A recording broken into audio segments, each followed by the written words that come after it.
Just finishing up installing this TDS NV5600 PTO cover that is billeted.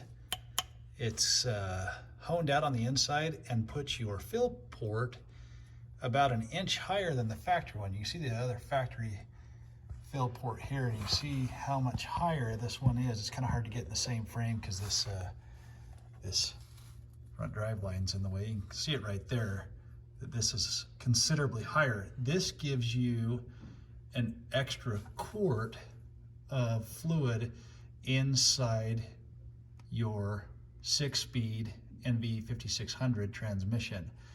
I'm also changing the fluid, and I'm not just changing the fluid with something, random. I'm going to show you what that fluid mixture is here in a minute that is going to help with hard shifting on this 6-speed. I love this transmission, but the shifting as of late has just gotten to be a pain.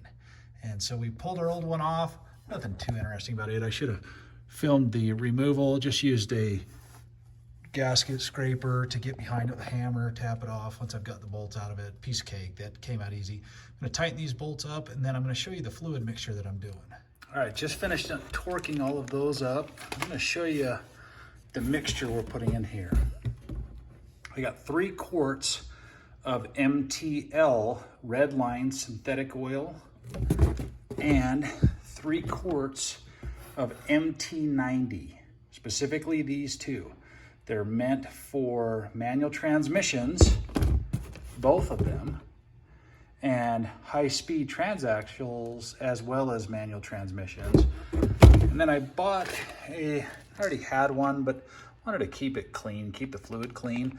This fluid pump comes with an extra long pickup tube so that you can pick it up out of these smaller bottles.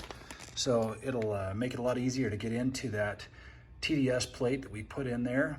This mixture of MTL and MT90 is the secret, from what everybody says, to get these transmissions to shift smoother. Now, I will tell you, it takes a couple of days of running it for these to start to really do their magic. It doesn't happen overnight. And I know that sounds silly, it sounds goofy, but you kind of need to get them to saturate all the moving parts and work their way into the middle and synchros and all of that jazz. So it takes a little bit.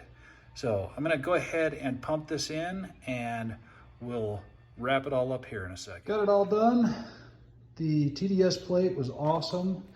I cannot believe how black the oil coming out of there was.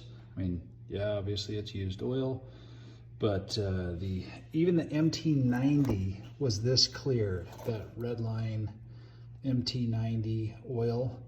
I mean, it's not even, it has a tiny pinkish hue like ATF fluid would, but that's it. So I'm really excited to see the difference this is gonna make in this truck. I've done this in a couple other trucks, and it's made a night and day difference on the shifting on there. Really simple to do. Took me half hour, 45 minutes. Hardest part was getting the old cover off, cleaning that surface with a razor blade, and had to use a gasket scraper to knock the PTO plate off, but should make a huge difference on this truck, that MTL and the MT90.